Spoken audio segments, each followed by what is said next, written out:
I wanted to do this video to show you about cross-matching, but also about the confusion that cross-matching is creating. Because I've said to Betfair that they need to explain in great detail exactly what is going on with cross-matching. But also, if you think about it, without a decent explanation, we have no way of telling if Betfair have modified any of the behavior of cross-matching.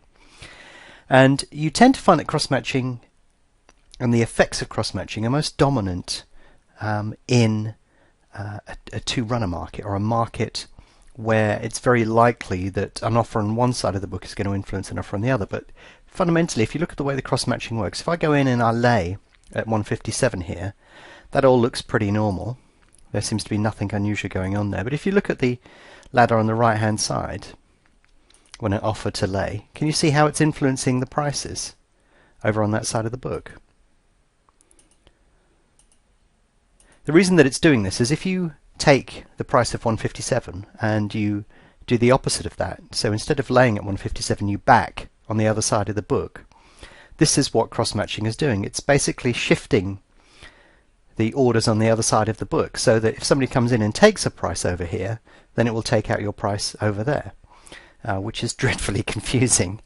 But it does make trading a little bit harder.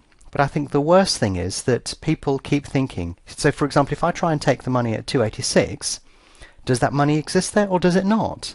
Because if I lay at 157, you can see that in fact money appears at 276. So, you know, it's a real oddity. So laying 10 at 157 is obviously the equivalent of backing at 276.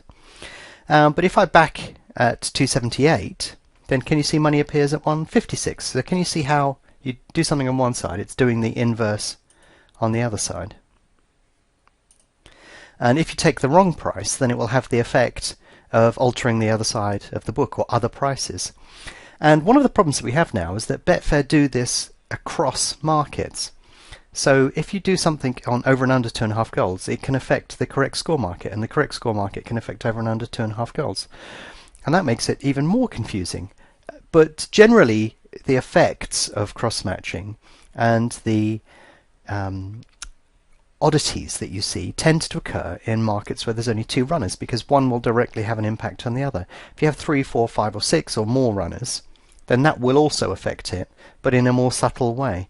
But it's most dominant in here. So if you go to take a price, sometimes that price was never there, and the prices will disappear, and then the order appears on the other side of the book. But also think about it, if somebody's offering something somewhere else, then the same is happening in reverse, and it just gets very confusing. And I think the problem is a lot of people feel that there's something really odd going on, something underhand, when in fact the effects of cross-matching are so bizarre sometimes that I think it requires a much better and deeper explanation from Betfair. So if you go into the settings in BetAngel, and then you go to display, you can actually switch the virtual bet display on or off, and you can also limit it to the best 3 prices. So my usual settings are to have it like this, saying use Betfair's cross-matching rules, limit to 3 prices. So if I move this away, you'll see the effect of switching it on or off has. So if I switch everything off, there you go, you can see that's switched off.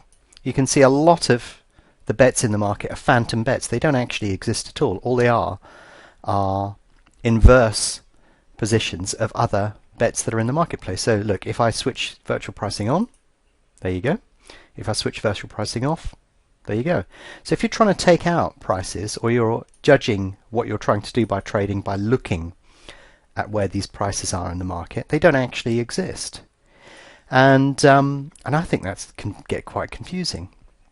Now another setting we have in here is you can say use cross-matching to display virtual prices but limit to the front 3 prices. That's the setting that I tend to have, because I'm more interested in what's going on at the front of the book, and outside of the front 3 I'm happy to ignore what the benefits, in inverted commas, that cross-matching brings. But I think if you look at that market, that looks fulsome and there's loads of activity in that market. But in fact, if you switch the virtual pricing off, you can see it's actually pretty barren, really, to be honest. And in this case here, you can see there's really, a massive spread and not much money going on over on that side of the market. But if you switch cross-matching on, you can see it looks like there's a lot of stuff going on there, but in fact it's not. So again, I think it requires a much better explanation from Betfair as to how that's constructed, and perhaps even to highlight virtual bets, because it is pretty confusing and can lead to a lot of confusion when people are trying to take prices that basically just do not exist.